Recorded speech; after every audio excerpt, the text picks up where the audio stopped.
শুনছিলেন বিআরবি কেবল সংবাদ শিরোনাম। এবারে বিস্তারিত। বাংলাদেশে অতি দরিদ্র বলে আর কেউ থাকবে না, সেই লক্ষ্য নিয়ে কাজ করছে সরকার বলে জানিয়েছেন আওয়ামী লীগ সভাপতি ও প্রধানমন্ত্রী শেখ হাসিনা।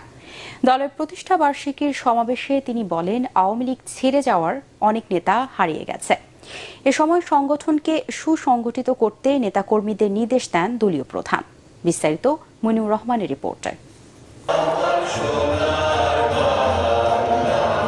দেশের প্রাচীনতম রাজনৈতিক দল বাংলাদেশ আওয়ামী লীগের ৭৫তম প্রতিষ্ঠা বার্ষিকী উপলক্ষে রাজধানীর সোহরাওয়ার্দী উদ্যানে আয়োজন করা হয় আলোচনা সভা।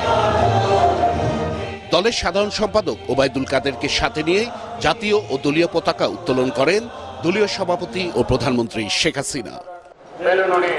বক্তব্যের শুরুতে আওয়ামী লীগের ইতিহাস তুলে ধরে প্রধানমন্ত্রী বলেন, আওয়ামী লীগের নেতৃত্বে বাংলাদেশ স্বাধীন হয়েছে, সঠিক পদক্ষেপের ফলে দেশ এগিয়ে যাচ্ছে।